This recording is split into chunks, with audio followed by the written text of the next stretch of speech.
Bonjour tout le monde, j'espère que vous allez bien. Alors aujourd'hui, on va traiter le sujet de la coxarthrose. La coxarthrose, c'est l'arthrose de la hanche. Alors, l'articulation de la hanche, c'est ce qu'on appelle l'articulation coxofémorale. C'est une articulation racine des membres inférieurs. Elle met en relation le tronc avec les membres inférieurs. Et elle met en relation la tête fémorale avec la cavité cotyloïde, ou bien ce qu'on appelle tout simplement le cotyle, ou bien ce qu'on appelle aussi l'acétabellum. L'acétabellum, c'est la cavité articulaire qui s'articule avec la tête fémorale. L'articulation coxofémorale, c'est une articulation qui est très mobile. Elle se caractérise par une morphologie qui est particulière et par une forme particulière qui lui donne beaucoup d'amplitude dans toutes les directions. On a la flexion et l'extension, l'abduction et l'adduction, on a les rotations, la rotation interne et la rotation externe. Donc, c'est une articulation qui est très mobile et comme toutes les autres articulations, les surfaces articulaires, bien les cavités articulaires sont couvertes par le cartilage qui facilite le glissement et facilite la mobilité sans douleur ni blocage.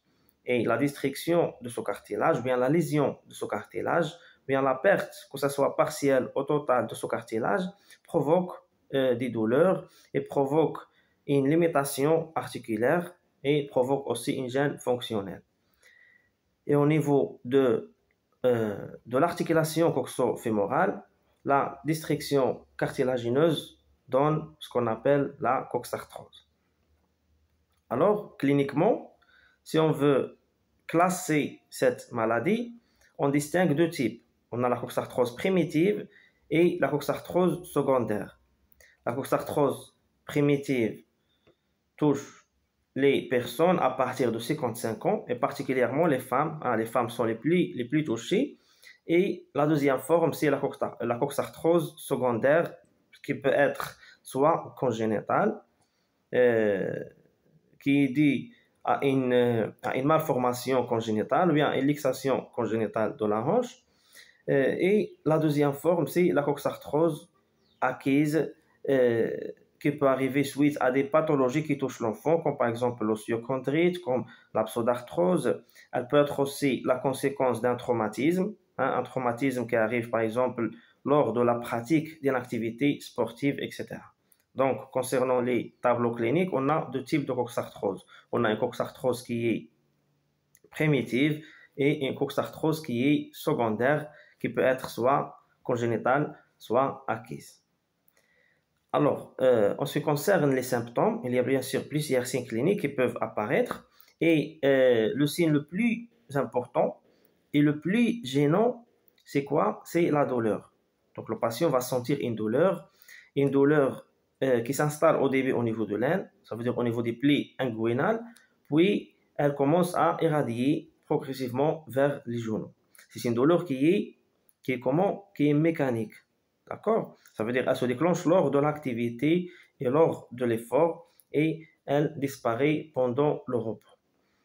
Généralement, lorsqu'on parle d'une arthrose, soit au niveau de la hanche, soit au niveau du genou, soit au niveau du coude, etc., on parle automatiquement d'une douleur qui est mécanique parce que le frottement entre les deux surfaces articulaires suite à la destruction cartilagineuse va déclencher la douleur.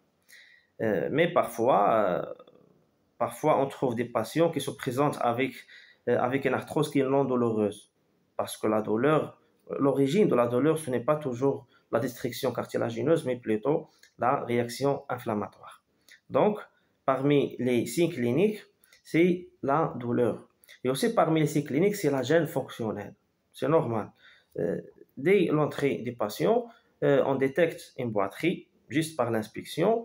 On trouve des raideurs articulaires, on trouve une gêne fonctionnelle parce que la douleur gêne la fonction des membres inférieurs et oblige le patient à réduire ses activités. Quoi d'autre? Il y a aussi d'autres signes qui peuvent apparaître, comme par exemple les craquements. Ce sont des bruits qui se produisent au niveau de l'articulation. On parle aussi d'un pseudo-blocage. Aussi, parmi les signes cliniques, c'est la raideur. On trouve des raideurs au niveau du genou et aussi au niveau de l'articulation coxo-fémorale. Aussi la myotrophie, hein, la faiblesse musculaire, la faiblesse de certains muscles qui entourent la ceinture pelvienne, comme par exemple le quadriceps et les fessiers, etc.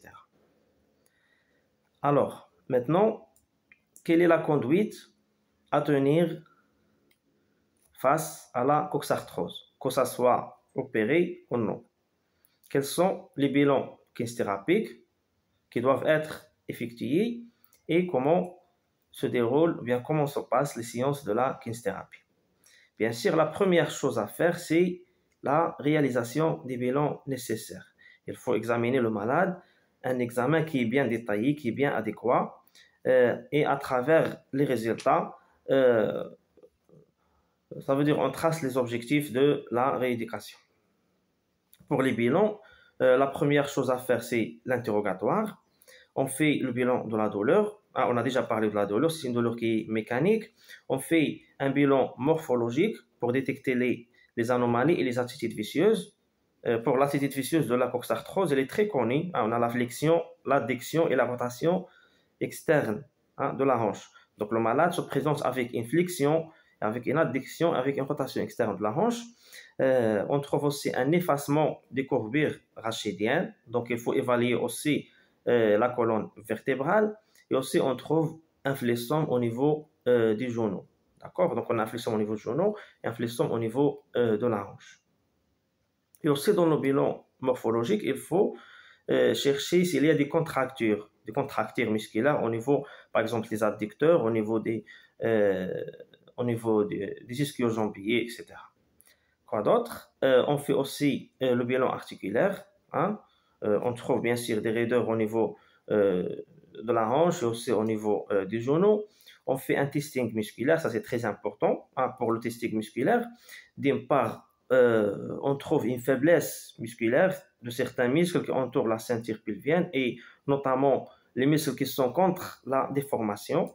Hein, les muscles qui sont contre la déformation, par exemple, il y a un fléchissement au niveau du genou. Donc, le muscle qui est contre la déformation, c'est l'extenseur du genou, qui est le quadriceps. Donc, on trouve une faiblesse du quadriceps, on trouve une faiblesse des rotateurs internes. On a une flexion, adduction et rotation externe. Donc, on trouve une faiblesse des rotateurs internes qui sont le petit fessier et le TFL, le tenseur de fascia lata. On trouve une faiblesse aussi de l'extenseur de la hanche qui est le grand fessier et l'abducteur c'est le moyen fessier. D'accord? Donc, d'une part, on trouve une faiblesse musculaire de certains muscles et d'autre part, il faut évaluer et il faut examiner l'hypoextensibilité des muscles qui sont contractés. Ah, là, je parle des muscles qui sont contractés, ce sont les antagonistes. D'accord? On a les fléchisseurs, hein, on a les ischio-jambiers, on a aussi au niveau de la hanche, c'est le psoas iliaque. On a les adducteurs, hein, le grand adducteur, le moyen et le petit adducteur, le droit interne et le pectiné. On a les pelvis trochantériens, ce sont les rotateurs externes de la hanche. Donc, ce sont des muscles qui sont contractés. Il faut évaluer l'hypoextensibilité de ces muscles. L'hypoextensibilité, ça veut dire quoi? L'hypoextensibilité d'un muscle, ça veut dire la capacité d'allongement que possède ce muscle, tout simplement. Un muscle qui est déjà contracté depuis longtemps, si on veut étirer ce muscle, comment il va réagir? Est-ce qu'il garde toujours ses caractéristiques et notamment l'élasticité ou bien il a perdu son élasticité? D'accord? Donc, on fait un bilan musculaire, ça c'est très important. Et aussi, parmi les bilans qu'il faut faire, c'est le bilan fonctionnel. Ça c'est très important, le bilan fonctionnel qui est basé surtout sur la locomotion, sur la marche. C'est la fonction des membres inférieurs. D'accord? Donc, dès l'entrée des patients, il faut voir la marche, comment il est. L'appui, est-ce qu'il est douloureux ou pas? Est-ce qu'il utilise des aides techniques, par exemple, comme les cannes, comme le déambulateur, etc. Donc, il faut voir la marche, comment il est. On trouve une marche qui est pathologique. Bien sûr, les cas se diffèrent. Hein. Même s'il s'agit des mêmes diagnostics, c'est la coxarthrose, mais les cas se diffèrent. D'accord? On trouve des patients qui se présentent avec une douleur qui est sévère et des autres qui se présentent avec une douleur qui est supportable parfois. Il y a parfois on trouve une lésion qui est partielle des cartilages et dans certains cas on trouve une lésion qui est totale. Donc les cas se diffèrent et la marche se diffère. Donc chaque cas est unique. D'accord? Par exemple, on trouve certains patients qui marchent avec une boiterie. C'est la boiterie de 10 chaînes de Bologne, par exemple. Hein. La boiterie de 10 chaînes de Bologne, c'est une boiterie qui se caractérise par, euh, par une inclinaison, soi-disant, une inclinaison comme ça. Il y a une inclinaison, il y a une, euh, une déviation, ou bien un déplacement des deux épaules lors de la marche. Lorsque vous voyez le patient comment il marche, vous allez trouver une inclinaison, vous allez trouver une asymétrie des deux épaules. Ça veut dire que les épaules ne sont pas sur la même ligne, mais il y a une inclinaison. Il y a une épaule qui est plus basse que l'autre. C'est ce qu'on appelle la boiterie de 10 chaînes de Pologne. D'accord? Dans certains cas, on trouve des patients qui marchent avec une marche qui est pathologique. C'est par exemple la marche en salutation. Hein? Comme son nom l'indique, la marche en salutation, c'est quoi? Dans certains pays, par exemple, ou bien dans certaines régions, les gens, pour s'allier, qu'est-ce qu'ils font? Ils penchent le tronc en avant. Donc, c'est presque la même chose.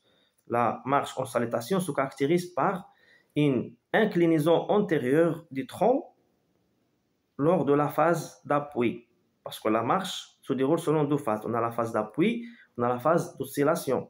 La phase d'appui, c'est lorsque le membre inférieur est en charge, il est sur le sol, et la phase d'oscillation, c'est lorsque le membre inférieur est en décharge, il est décollé des sols. D'accord? Donc, dans la phase d'appui, le patient, ça veut dire, pousse le tronc en avant, il penche en avant. Pourquoi? Pour favoriser ou bien pour faciliter la progression vers l'avant. D'accord? Pourquoi? Tout simplement parce qu'il y a un flexum au niveau de la hanche et ce flexum gêne la marche. C'est ce qu'on appelle la marche en salutation. Donc, c'est pour cette raison que j'ai dit que chaque cas est différent à un autre. On trouve dans certains cas des boiteries qui arrivent suite à la faiblesse musculaire, la faiblesse de quelques muscles, par exemple le quadriceps. Le quadriceps, c'est un muscle qui est indispensable dans la marche, surtout lors du demi-pas antérieur, parce qu'il faut tendre complètement le genou pour faire une marche qui est normale. Donc, s'il y a une faiblesse des quadriceps, le patient ne va pas tendre complètement le genou lors du demi-pas antérieur. Donc, il y aura une boiterie. D'accord? Juste par l'inspection, on remarque que le malade n'arrive pas à tendre le genou complètement. D'accord? Par exemple, je vous donne un autre exemple. Il y a des cas qui se présentent avec une marche qui est pathologique, comme par exemple la boiterie d'esquive. Hein, si vous avez déjà entendu par ce terme, la boiterie d'esquive, c'est quoi? C'est une boiterie qui se caractérise par une diminution ou bien une réduction de la durée et de la force de l'appui sur le côté pathologique. Sur le côté pathologique. Par exemple, quelqu'un qui a une coxarthrose droite, donc lorsqu'il va appuyer sur le sol par le membre inférieur droit, il va sentir la douleur. Donc c'est un appui qui est douloureux. Donc qu'est-ce qu'il va faire? Automatiquement, c'est un réflexe, hein, involontairement, il va éviter l'appui sur le côté droit parce qu'il est douloureux. Donc il va réduire la durée et la force sur, ça veut dire la force d'appui sur le côté droit. D'accord? C'est ce qu'on appelle la boiterie d'esquive. Donc, chacun est différent à un autre et il faut faire un bilan global. Il faut bien examiner le malade. Comme j'ai déjà dit, si on fait un bilan qui est bien adéquat, automatiquement, le protocole de rééducation sera bien adéquat aussi et les résultats seront satisfaisants. Alors, après avoir examiné le malade, on passe à la rééducation. Hein.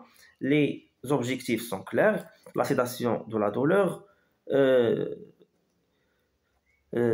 la correction des attitudes vicieuses et la récupération des amplitudes articulaires perdues et la correction des boiteries, c'est possible, hein. Et aussi parmi les objectifs, c'est l'éducation thérapeutique.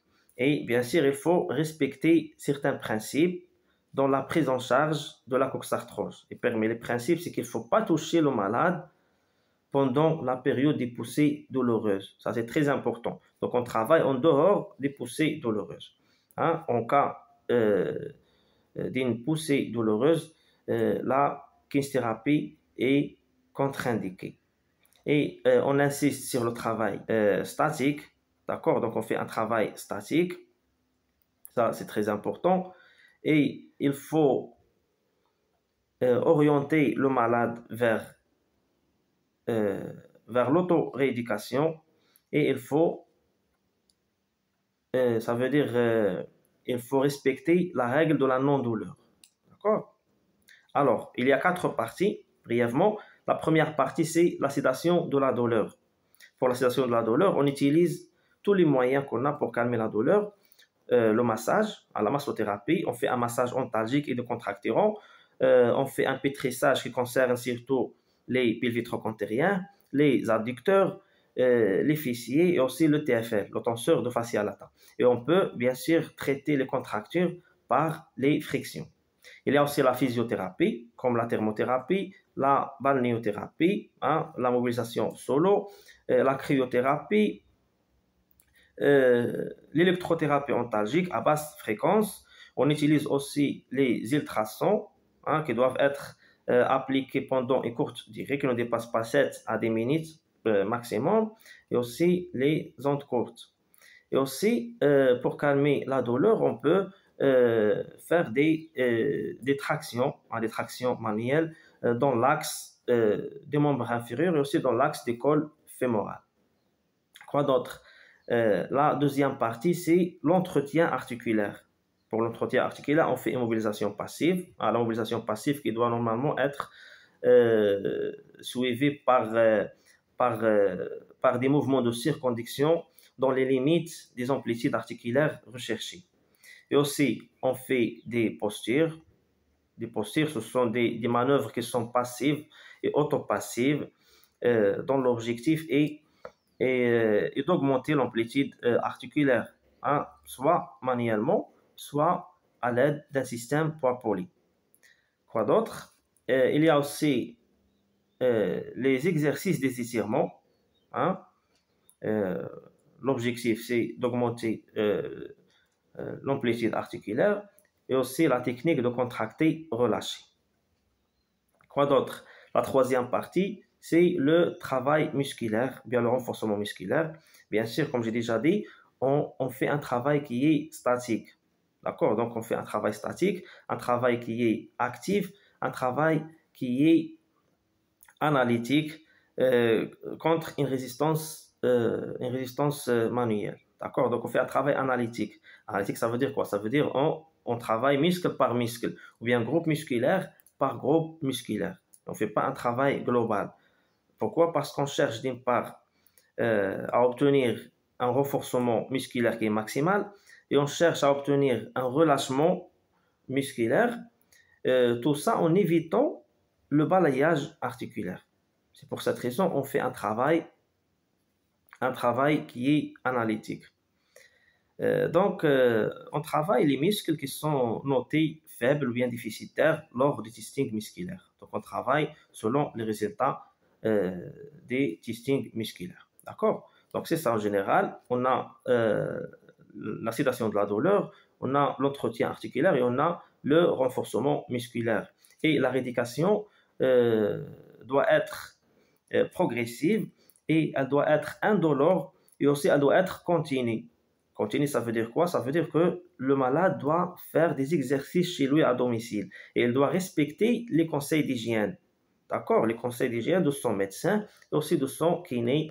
Il doit éviter la surcharge pondérale, il doit éviter le soulèvement des poids lourds, il doit éviter la station de repos prolongée et il doit éviter la marche pendant la période des poussées douloureuses, ça c'est très important. Et pour le sport, si les sportifs, s'il veut pratiquer une activité sportive, il doit choisir un sport qui est convenable en fonction de son état de santé pour ne pas aggraver la situation. Et moi, j'opte pour la natation. Elle est très bénéfique pour lui. D'accord? Sinon, si les douleurs persistent et si les signes s'aggravent, le malade doit subir une intervention chirurgicale. D'accord? Et bien sûr, plusieurs chirurgies sont possibles. Il y a plusieurs actes chirurgicaux et le médecin traitant et le chirurgien qui doit choisir la chirurgie en fonction de l'âge, en fonction des signes cliniques, en fonction des types de la lésion, en fonction du stade de la maladie, etc.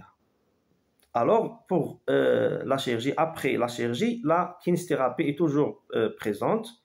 La kinésithérapie se déroule selon 3 phases après la chirurgie. Moi, je ne vais pas parler de chaque acte chirurgical et le protocole après chaque acte, mais je vais parler en général. La kinésithérapie post-opératoire, après une intervention chirurgicale, par exemple, après une prothèse totale de la hanche. Donc, on a 3 parties, ou bien trois phases. La première phase, c'est la phase d'alitement. La phase d'alitement, dans cette phase, la kinésithérapie est basée sur la lutte et la prévention contre les complications de décubitus. Donc, il faut prévenir contre les complications de décubitus. Il faut mettre le membre inférieur en position d'équilibre dès la sortie des blocs opératoires. Il faut faire la mobilisation active de la cheville et des orteils. Donc, on doit conseiller le malade de mobiliser la cheville et les orteils activement, lui seul. Et aussi, il faut faire des exercices de la kinésithérapie respiratoire et notamment l'apprentissage de la respiration abdomino-diaphragmatique. Ça, c'est très important aussi. Et pour le travail musculaire, on fait un travail statique, comme j'ai déjà dit. On peut travailler statiquement le quadriceps, on travaille statiquement le grand fessier, lorsqu'on demande au malade d'écraser le talon contre le lit, et on peut travailler aussi statiquement le moyen fessier. On fait une résistance manuelle au niveau du condyle externe. D'accord? Après 3 semaines, ça veut dire 20 jours, bien 21 jours après l'intervention chirurgicale, on commence la mobilisation passive. La mobilisation passive qui doit être douce et qui doit être précoce. Il faut travailler avec précaution. Il ne faut pas dépasser même pas la moitié de l'amplitude articulaire. Donc, c'est une mobilisation passive qui est précoce. Et après 1 mois après l'intervention chirurgicale, on commence le travail active, la mobilisation active. D'accord? Donc, J21, à partir du J21, ça veut dire 21 jours après l'intervention chirurgicale, on commence la mobilisation passive qui doit être précoce, sans dépasser 50% de l'amplitude articulaire. Et après, à partir de G30, ça veut dire à partir d'1 mois, on commence la mobilisation active. D'accord? Donc ça, c'est la première phase, c'est la phase d'alitement. La deuxième phase, c'est la phase de la verticalisation. Elle se caractérise par la progressivité dans les actes. Donc, 1 semaine après avoir commencé la mobilisation active, on commence la verticalisation, son appui. Et progressivement, on commence l'appui, un appui qui est partiel, puis un appui qui est total vers la 6e semaine. D'accord? Ça veut dire 1 mois et demi après l'intervention chirurgicale. Et la 3e phase, c'est la phase de l'appui total ou bien la phase de la marche à partir de 60 jours jusqu'à 90 jours. Ça veut dire entre 2 mois et 3 mois après l'intervention chirurgicale, on travaille la marche.